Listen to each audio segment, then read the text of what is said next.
ఇవి మురుమురలండి. మురుమురలని ప్యాలాలు కూడా అంటారు. వీటిని వాటర్లో కడిగి తీసుకోవాలి. కడగడానికి వాటర్ వేసుకుంటున్నాను.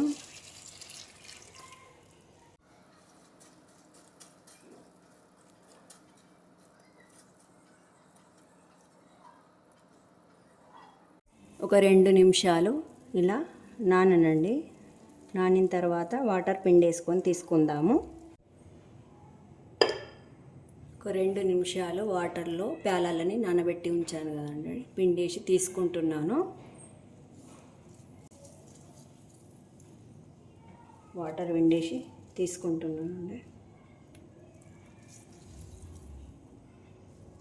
ఈ వాటరు పిండేసి తీసుకున్న మరమరాలలో ఆనియన్స్ వేసుకుంటున్నాను. చిన్నగా కట్ చేసిన 2 మిర్చీలండి, కొద్దిగా కరివేపాకు వేసుకుంటున్నా. చిన్నగా తరుక్కున్న కొత్తిమీర వేసుకుంటున్నా. కొద్దిగా జీలకర్ర వేసుకుంటున్నాను. కొద్దిగా వంట సోడా వేసుకుంటున్నాను. మొత్తం మిక్స్ చేసుకోవాలండి గట్టిగా.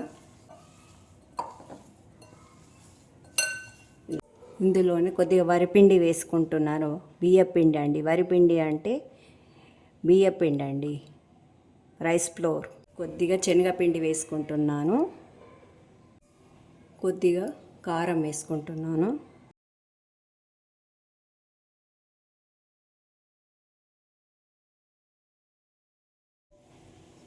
కొద్దిగా పొడి పొడిగా అనిపిస్తుందండి. కొంచెం వాటర్ చల్లుకుంటున్నాను.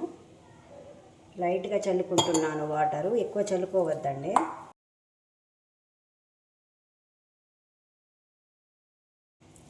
ఇలా ముద్ద వచ్చేటట్లు చేసుకోవాలండి. ఇలా తీసుకొని ఇలా ముద్దలాగా చేసి ఇలా ఒత్తుకోవాలండి. చూడండి, ఇలా హోల్ చేసుకోవచ్చండి, లేకపోతే వడలలాగా కూడా చేసుకోవచ్చు. ఇట్లా అంచులు ఇరిగినట్లయితే ఇట్లా చేయండి. రౌండ్ చూడండి, ఇలా చేసుకోవాలి. ఒక ప్లేట్లోకి పెట్టుకోవాలండి. చూడండి, నేను ఇలా అన్నీ రెడీ చేసి ఉంచుకున్నాను ప్లేట్లో డీప్ ఫ్రై చేసుకోవడానికి. ఆయిల్ వేడైన తర్వాత ఇలా ఒక్కొక్కటి వేసుకోవాలండి.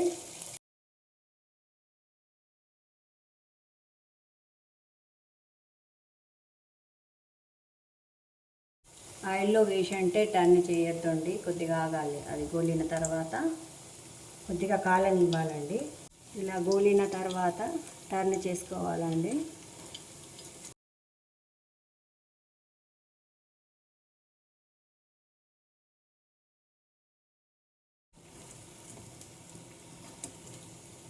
చూడండి, ఈ కలర్ వచ్చిన తర్వాత ఆయిల్ నుండి తీసేసుకోవాలి.